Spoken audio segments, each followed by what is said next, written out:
Many Christians spend years praying for financial relief without seeing a change. The struggle persists because these prayers become panic attacks disguised as faith. You know the physical toll. You wake up at 3 in the morning with a heavy chest, running the paralyzing math of unpaid bills on an endless loop. To cope, you beg for breakthrough, every day repeating the same script, asking for provision with frantic words. This routine creates an agonizing paradox. You are praying constantly, yet the bank account balance remains stagnant, and the internal anxiety never shifts. It raises a painful question. Why does heaven remain silent when your earthly survival is at stake? The survival instinct has short-circuited the spiritual connection. You are trapped in an echo chamber of your own fear, speaking into a vacuum rather than engaging in a relationship. Under the pressure of survival, God becomes a cosmic suggestion box, a target for requests used to regain a small sense of control over the chaos. Prayer becomes a unidirectional monologue. You use the time to unload financial terror, leaving no room to expect a response. Desires, needs, and survival panic fill the space. These demands overwhelm the prayer until you abruptly end the session. You say amen and immediately reopen a banking app or a spreadsheet, returning instantly to the same state of panic you started with. This habit ignores the necessity of the pause. There is no silence and no lingering expectation that an answer might actually follow the request. This cycle of noise ensures the situation stays the same.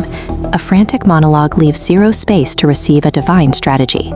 Jeremiah 33:3 states, "Call to me, and I will answer you." This identifies God as an active father who promises a response, contradicting the idea of a one-way suggestion box. A severe logical gap exists in the daily routine. Receiving an answer is impossible if you never stop talking. John 10:27 notes that, "My sheep hear my voice." God is already broadcasting a solution, but the receiver is blocked by the static interference of worry. Talking to God broadcasts panic. Talking with God establishes a relational connection.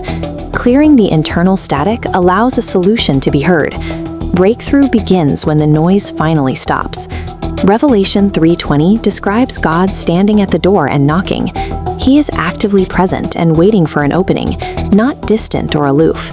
Making this connection requires a sincere heart, rather than perfectly articulated prayers or complex financial logic. God holds the specific blueprint for provision, but He will not compete with the internal shouting of anxiety. Try a different approach the next time you pray for provision. Do not move immediately after saying amen. Stay in that position. Sit in total, uncomfortable silence for 30 to 60 seconds, maintaining an expectant posture. This feels unnatural to a mind wired to scramble for physical solutions. The silence will likely feel like a waste of time at first.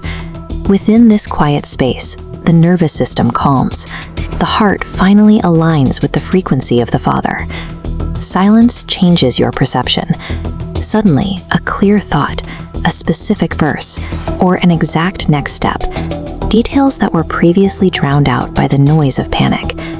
Relinquishing control to sit in silence is an act of faith. If you are ready to stop the monologue and start listening, type, "Lord, I will begin to listen to you" in the comments.